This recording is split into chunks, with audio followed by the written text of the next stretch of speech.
Hello and welcome to the Service-Based Business Society podcast. I am your host, Tiffany-Ann and On our weekly episodes, we will dig into everything you need to know about scaling your service-based business without losing sleep. With my experience in creating over 7 figures per month and a passion for marketing, finance, and automation, this show will provide tangible tips and techniques for scaling your business. Let's get started. Hello, everybody. Welcome back to another episode. Today, we have an exciting guest in the studio. Daphne Wells joins us. Now, Daphne helps midlife women feel safe, solid, and secure to share their magic with the world, make more money with ease and flow. I mean, if that doesn't sound completely magical, I don't know what is. So Daphne says, as your purpose and spiritual confident alchemist, Daphne delivers insanely powerful insights that give you radical permission to show up in your power and fulfill your purpose in the world. Through her life-changing coaching, inner circles, energy readings, and forecasts, and of course her book, Decide, Choose Your Own Path, she's here to shake up your approach to business and life. When she's not inspiring women around the globe to make more money in record time, you'll find Daphne creating magic with fabric and threads, getting her hands dirty, growing what she eats, or frolicking in the waves.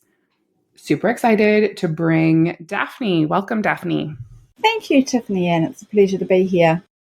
So before we dive in, why don't you tell us just a little bit about you and your business? I am Daphne, and I live in New Zealand and work with women globally to create financial freedom doing what they love. So really identifying and refining what their purpose is and how they share that in the world. That sounds like an incredible mission. I always am intrigued how people get started in their own businesses. So how did you find your passion in doing this? Long journey to get here where I am today, Tiffany. And if I'm honest, I started way back about 2.5 decades ago as I was maneuvering my way out of an abusive marriage with 4 children and going to lots of different counselors trying to get the help that we needed for our marriage and our family. And I really got frustrated in the process because they took me down that big black hole that I had already crawled partway out of. And in amongst all of that, I ended up in business for myself to create enough income in the evenings while I was home with children. I could only work school hours in those days. And once I was on my own, and then I ended up buying a business and a hospitality business. And in amongst that, I hired and fired 3 different business coaches because they shitted on me. They told me what I should do. And I knew what I should do. What I didn't know was how to do it consistently and sustainably in a way that felt right for me. And in amongst all of that, I met up with a life coach, and that woman literally changed my life because she helped me work through all of the stuff, or a lot of the stuff the counselors hadn't been able to. She helped me see a way forward, if you like.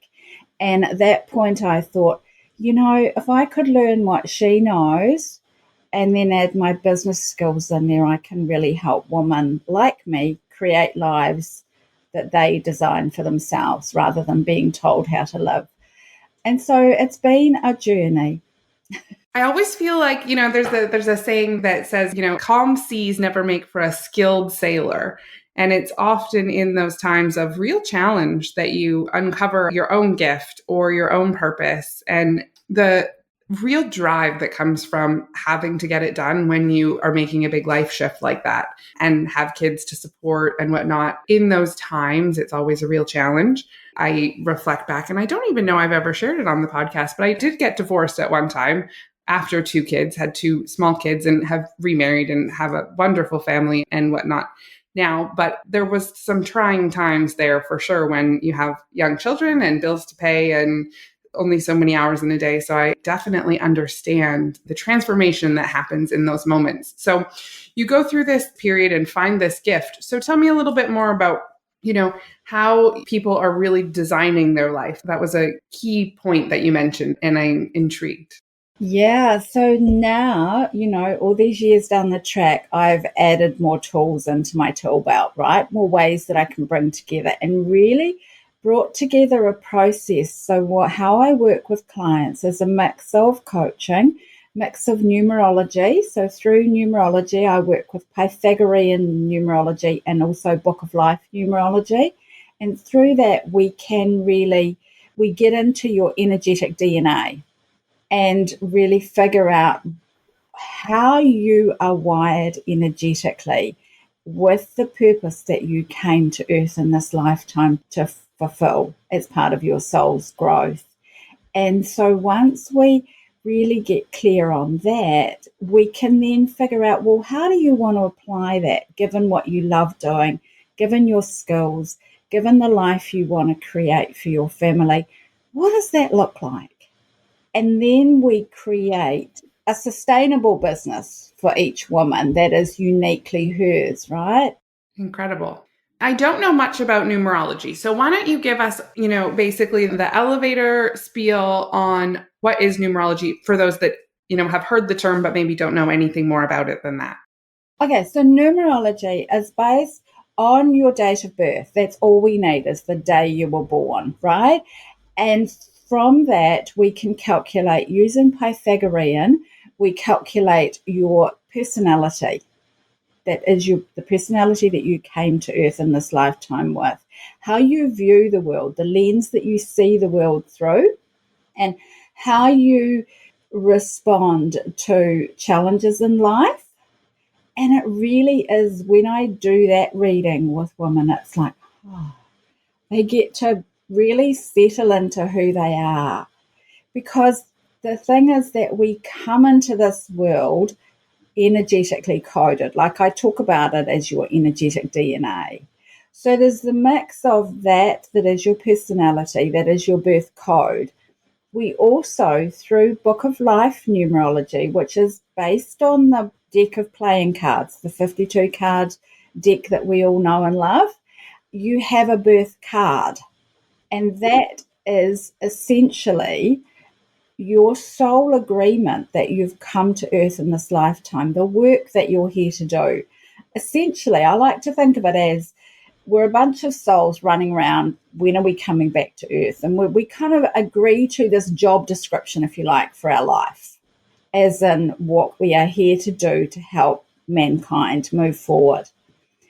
And we come into the world as these babies, perfectly wired, and then we are shaped and molded.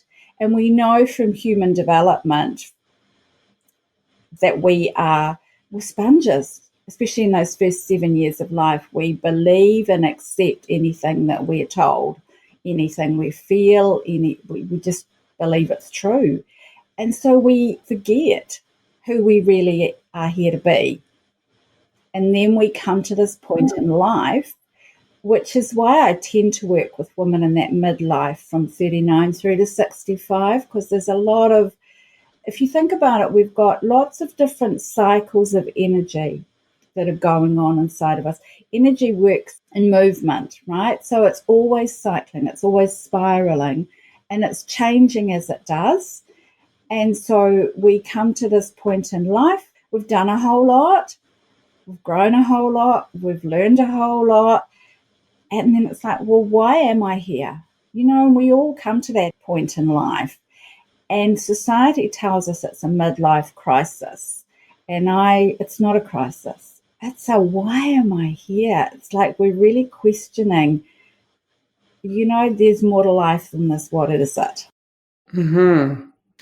Yeah, there's definitely this, life shapes some of who you are and what you become. And often it's kind of stripping that out, is what you're saying, is going back to really what it was to I'm start really with back. before all And of the. so often we know, like we really know who we are, and we push for it as children. Like, I'm energetically wired to be a leader, to lead other people, right? And as a child, anytime I stuck my hand up, this is a new way we could do this. How about we try this? It was shut down. It had to be done the way it had always been done, right? And so you kind of I grew up thinking, well, No one wants to listen to me. Nothing I say is important. None of my ideas are important. I'm an alchemist. I'm an idea generator, and yet none of my ideas were accepted as a child. So we kind of shut that down, and yet there's this frustration. So for me, when I received my first numerology reading, it was like, this is who I am, and no one can tell me who I am anymore, right? And I love working with clients when I share their readings with them. I see the same in them. It's like, now I get to be me. It all starts to make sense for them. It all them. starts to make sense, yeah. And the other thing I really love about numerology is it's not situational. Lots of personality tests that we take, and I know I've taken a lot over the years. And for me, and for a lot of people that I speak to, we sometimes question the answers we get.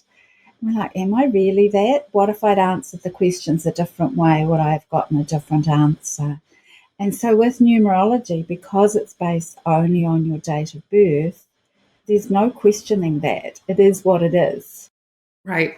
Is it based on your date of birth, or is it based on when you were due? How does that work? If I'm thinking of my own children and, they had a cesarean section, so was planned early. So in that instance in numerology, is it based on when they were born or when they were the actual day they were born? Intended to be born? No, the day they were born. Yep.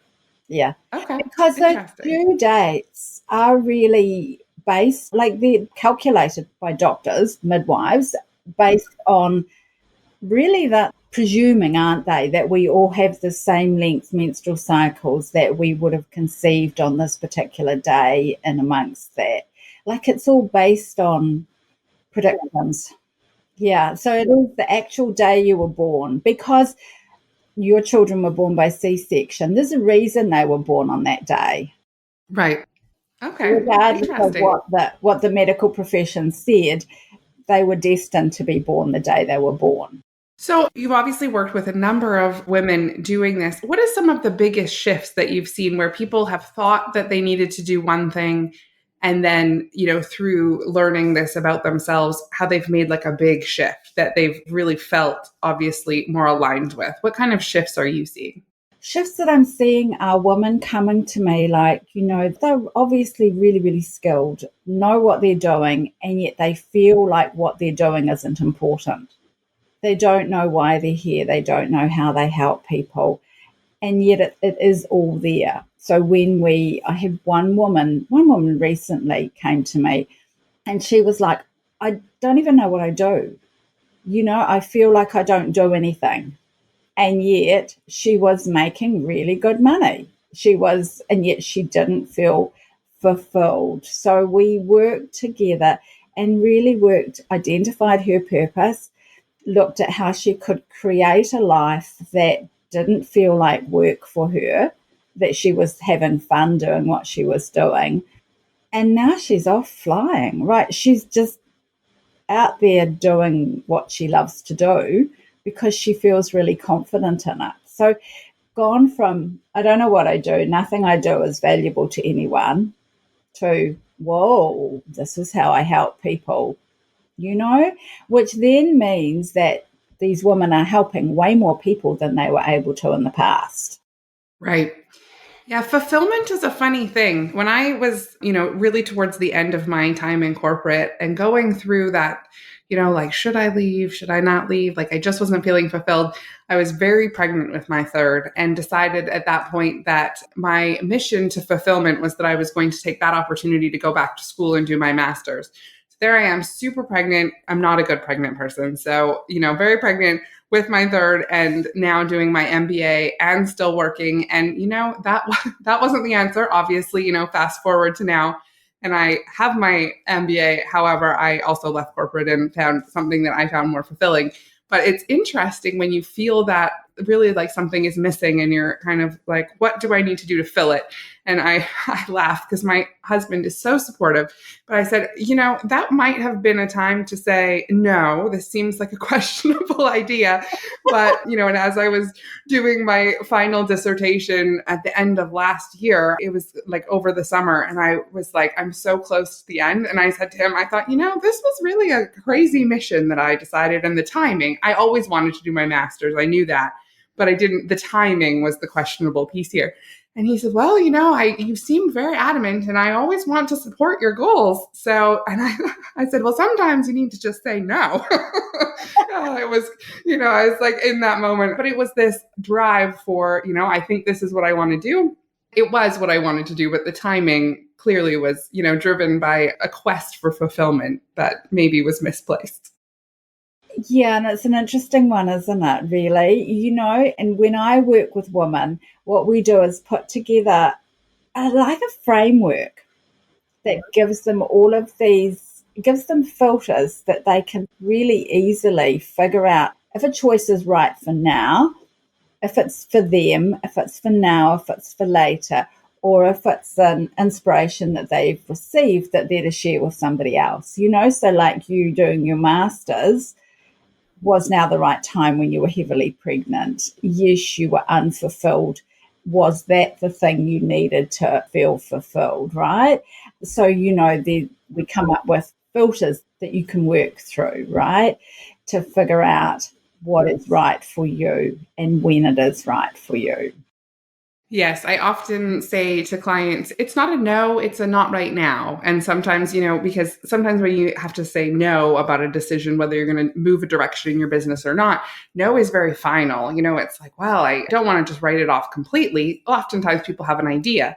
And so sometimes it is just, writing it down in the long-term list and saying, hey, let's reevaluate this, in 6 months and decide if it still looks like a good idea.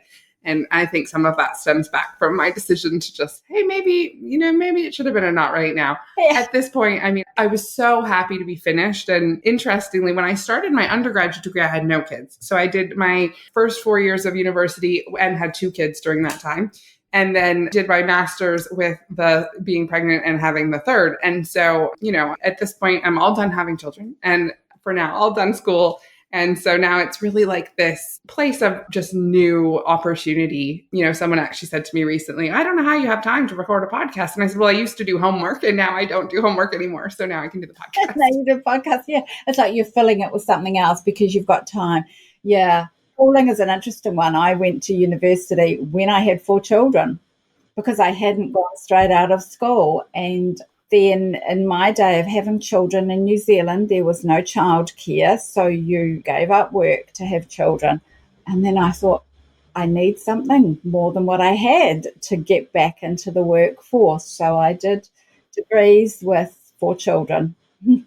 There is something to be said about the determination that makes that happen, because having gone through, there are moments, and you get I don't know how you do it. And I always say, you're just doing it. There is really no option at that point. Once you've committed to doing something and have said, I'm going to finish this, there isn't really, there is no giving up. So you just get going and eventually.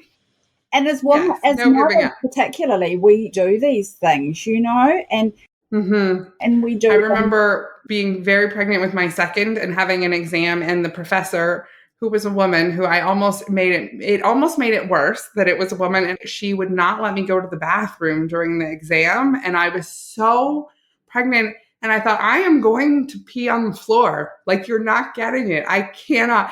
And I don't even remember. I just wanted to get through the exam. And she was like, nope, absolutely not. And I'm like, oh my God. I just remember the discomfort and just thinking, I literally, lady, you do not get it. I'm going to pee on the floor. Whoa, that was harsh. Yes. Yeah, in that moment. And then you're like, okay, well, no one else is allowed to go to the bathroom. So here we are. But, it was definitely one of those moments of just determination to get through. Because again, once you're in it, you're in it. So just keep going. And when you think about it, that determination to get through is a really good example for our children. Mm-hmm. Yes. Yes. It's interesting as my, my oldest is now 9. So, getting into the point where school is definitely getting more challenging and homework and things. And anytime she, starts grumbling about homework or anything. And I say, I've been there. And she's like, I know you did a lot of years of school. And I said, yep. So just keep going because you are not even part of the way through. Keep going. Yeah, and it's a really good example, isn't it? If mum can do homework and go to school, I can do it too. Yes.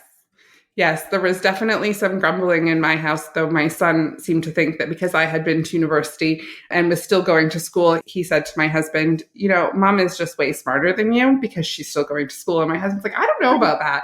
And he was just adamant, like you could see, and he, without a shadow of a doubt, was like, nope, she is clearly smarter because she's still going to school. And what do you even know? So going to school makes you smarter, don't you just love it? He was 6. And at 6, that was just, he's like, you could correct him. And I said, well, maybe one day. We'll just leave it for now. He seems content. Yeah, I'd have left it for now too, if I'm honest. Totally. You gotta, rock that mom being the superhero for when you can, because I'm sure there will be times that will not be the case. Oh, especially with a son, there will be times when that is not the case. Right. So you go through the numerology part and the framework. And so what does the transformation process look like? What is the implementation of some of these pieces to take it from, the ideology and framework and learning and into the implementation stage? So into the implementation stage, a lot of it is around the practical tools, like, what are the 3 things that you need to do every day? What are the must-dos, are what I call them, those tasks that need done every day? And really getting really refined about them. What are the minimum number? And how long do they take? And doing like a time audit of your day, ideally a week, so that then you can look at where is your time going? Where does it need to go? What's really important? And then restructuring that along with your priorities. Right. Yeah. A time audit can be so revealing about so much in your life and business. I think we spend so much time often being inefficient, jumping from task to task, or something takes so much longer than you even, in your mind. I know that when we started tracking time, when we started doing services that required us to track time within our agency, and we were tracking time very specifically, I found it very interesting because some things were very, on point with the time that you're estimating, but other things often go much longer. And, keeping track and recognizing where that time is going in your business is very key. Oh, it's exceptionally key. And also some things take surprisingly less time than you think, and yet you don't necessarily like those tasks. So for my clients too, it's a matter of, so what actually needs done in your business? And what do you want to do with that? What are the tasks that drain you energetically? And which of those would you be better off delegating to somebody else, right? So where is that line where you need to pass a task over to somebody else? Right. Yes. It can be very interesting that how much time, and like you said, sometimes things take less. If it's something that you're unsure of how to do or you don't like doing, sometimes in our mind, we end up, making it into a bigger problem than it often is. I was working with a client who, she's come so far in her tech journey. And when she started, she said, I don't know how to do any of this. I don't do tech. I don't do these things. And, over time, yesterday we were working through some stuff and she was just going and so productive. And I said, I just want you to take a moment and just recognize how far you've come. And we were learning this new piece and she's like, that's it, it's done. I said, I know. I said, you were worrying about this all week, thinking like, oh my goodness, there's this piece and it's not done.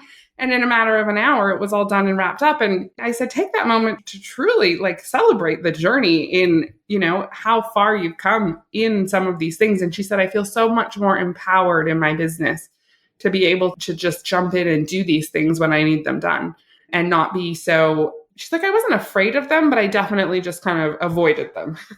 Right. And there's that fear of the unknown. And, one client I've worked with recently, she doesn't like being committed to doing things at certain times or to doing things every day. So when we got really down to what she needed to do in her business every day to make it function and to do the key pieces she needed to do, was about 15 minutes a day. Wow. And yet in her head, she was making it this big thing. I have to do this every day. I said, does it matter when you do it during the day? She's like, no. I said, so, as long as it gets done every day, is that doable? She's like, yeah, of course it is. And it just changed that whole concept of it for her, that 15 minutes a day. Yeah, and it makes me that much money. I can do that every day. Mm-hmm. There's also the piece where you need to, if something has been left undone and you're behind, there's the catch up, which is often way more time consuming than the actual like ongoing maintenance once you're caught up. And so sometimes people are like, I can't dedicate this much time to it. But what they're actually looking at is just the cleanup. So it's like you avoided the task for the last 6 months. Now we need to get bookkeeping is a big one for this. And so, people have not done the bookkeeping. And so all of a sudden they have this mountain of paperwork that they need to get through. And they're like, I can't dedicate like ongoing. I can't do that. It's like, no. If we actually break this down, it's just a couple of hours a month once we're caught up, but we have to get there. And so sometimes it's making the plan to get to that caught up stage because the maintenance is significantly less overwhelming than that original, looking at the mountain of paperwork thinking, I just don't know how to fit this in. Yeah. And making an appointment with yourself. So jobs like that, making an appointment with yourself each week or each month or each fortnight to do that paperwork. And for a lot of people, we often find that like Friday afternoon, when you're not necessarily still feeling creative, allocating a half an hour or an hour to do that paperwork. And if there's nothing needs tended to, then that's great. And if there is, it means that you're keeping up to date with it, right? So that it doesn't get to that catch-up stage again. It's keeping on top of those important tasks or deciding that somebody else does it for you. Right. Yes. And often, people assume something like bookkeeping will be really expensive to have outsourced. And so people, I'm just not there yet. But there's this piece of, but someone who is experienced is often significantly more efficient than you. So it's not always as big a challenge and as expensive as you might think. And so, I always advocate for knowledge is power and learning what, even if you're not ready quite yet, if you know it's something that in the near future you want to delegate, find out what that's going to cost, find out how much time it's going to take so that you can be ready to make that informed decision when, whether it's resources or time or money aligned for that to be delegated or outsourced elsewhere. Because then you know that if you're not ready now, when you are ready, you know what you're up against, right? You know what it's going to cost you and what you need to have in place. Because before you delegate, you actually need to know, I kind of touched on before, where does that line come where so say you're creating something in your business, which is what my clients are often doing, right? And they get to a certain point where I don't want to do any of that stuff. So what do you need at that point to be able to pass it on to somebody else? You need to know exactly how you want them to set it up. You need to know what they're to do before you even know who it is that you're looking for to do that task for you. Right. Absolutely. So if you had one tangible tip for someone to implement into their business this week that they would see that immediate win, what would that be? Really know the key tasks that you need to do in your business each day and allocate time for them. And I always recommend using Google Calendar because once you put a time slot in there for something, then you can move it. Just drag it to somewhere else if it doesn't fit, right? And really getting clear about those things, what your priorities are. Mm-hmm. Once you know those, it's easy. If you know that a maximum of 3 priorities for every day, because otherwise it becomes overwhelming. Yes, you can have a big I'd like to do list. Don't look at that every day. Look at those 3 things that you are committed to getting done today. Right. Yeah. Otherwise, sometimes just the sheer volume of things to do becomes overwhelming, and then you get stuck in that which to go first. What is the most important? Yeah. And like I say, you can have that big list. We all need that big list. However, what are the 3 things you need to do today? Yes. So if people want to learn more about, numerology and going through this transformation, where can they connect with you? How can they connect with me? Probably easiest through my website, daphnewells.com, Or if you want to know what your birth code is and have a wee toe dip into numerology, pop on over to giftfromdaphne.com. There's a free gift there that will help you calculate your birth code, which is that first thing we look at, and give you a little glimpse of yourself. Interesting. I know that I'm going to pop on over there and check it out myself. You do that. Thank you so much for being here, Daphne. It's been very interesting, and I love learning about new things and the journey that people go through to find their offer to the world and whatnot. So thank you so much for being here. It's been fantastic. Thank you for having me. Well, we are all out of time for today. If you guys have not joined the Service-Based Business Society Facebook community, make sure you head on over to Facebook and we can continue the conversation. Be sure to also follow the show by going to any podcast app and searching Service-Based Business Society, click subscribe, click the 5th star, and leave us